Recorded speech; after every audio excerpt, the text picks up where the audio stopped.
یہاں میں نے آپ کو بتایا کہ 521 بلین کیوبک میٹر گیس کے ذخائر ہیں، اور یہ تاپی جو لائن ہے آپ کی ترکمانستان، افغانستان، پاکستان اور انڈیا، یہ لائن اس کی ضرورت پوری کر سکتی ہے.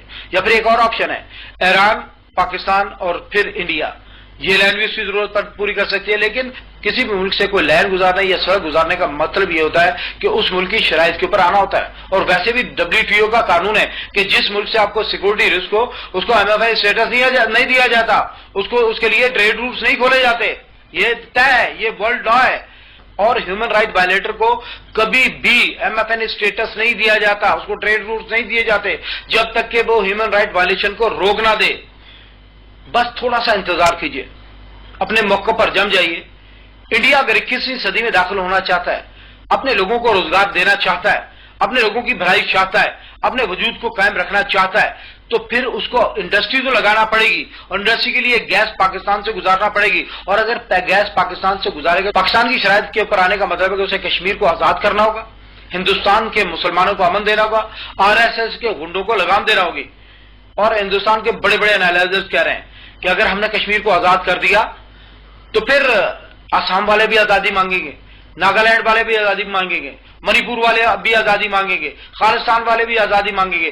ہندوستان اپنے وجود، اپنے حجم کے اندر سے ایک پریشر پیدا ہوگا اور پورا ہندوستان پھٹ جائے گا، ٹکڑے ٹکڑے ہو جائے گا، مختلف ریاستوں میں بڑھ جائے گا.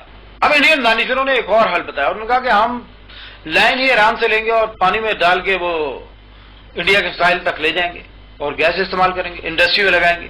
تو دیکھیے پاکستان کی گورنمنٹ نے کیا کیا.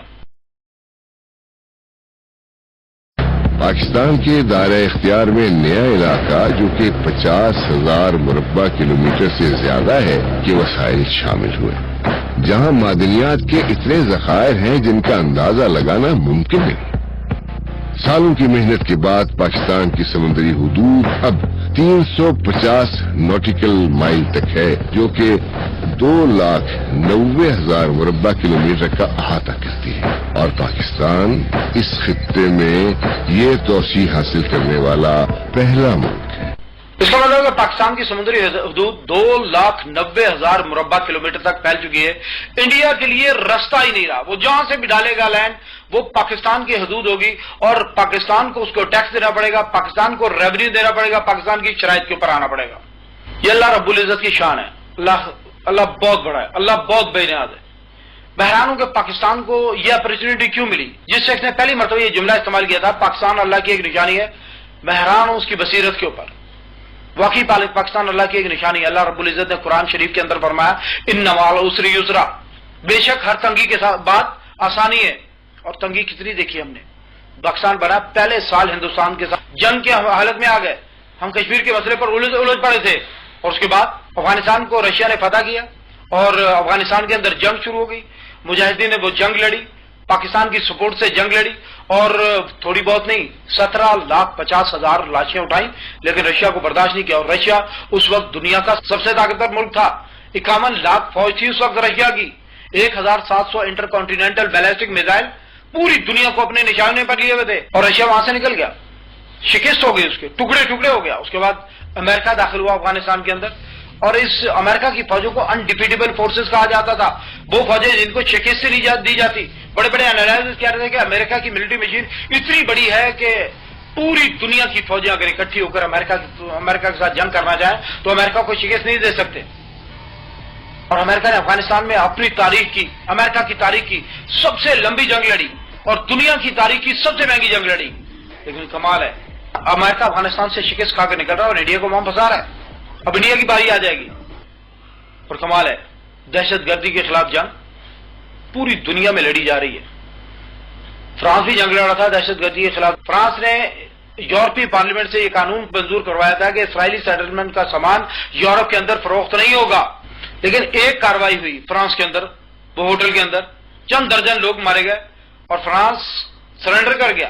وہ اسرائیل کے ساتھ جا کر کھڑا ہو گیا. اس نے کہا ہاں، اس نے کہا نہیں ہم اسرائیل کے ساتھ ہیں، اور مسلمانوں کے خلاف کارروائی شروع کر دی. لیکن کمال ہے، اور اس دہشت گردی کے خلاف جنگ کے اندر ہم نے کیا نقصان کیا؟ ہماری عورتوں کے بازاروں میں دھماکے ہوئے، ہماری مسجدوں میں دھماکے ہوئے، ہمارے GHQ میں دھماکے ہوئے، ہمارے 60,000 سے زیادہ لوگ مارے گئے. لاہور میں اپنے بچوں کا قیمہ ہم نے اکٹھا کیا، ہم نے بہت تکلیف اٹھائی، بہت تکلیف اٹھائی. اور اللہ کی قسم یہ دنیا کی سخت ترین قوم ہے جس کی اللہ رب العزت نے اس انداز میں تربیت کی ہے، ہر آزمائش سے گزارا ہے اس کو، اور اللہ تعالیٰ نے اس کے بعد یہ تحفہ ہمیں دیا گوادر کا کہ ہاں تم اس قابل ہو، اس کو سنبھال سکتے ہو۔ اور ہمارے دشمن بے چین ہیں، وہ اس کو برداشت کرنے کو تیار ہی نہیں ہے۔ گوادر پروجیکٹ کے اوپر ان کی جان نکل جاتی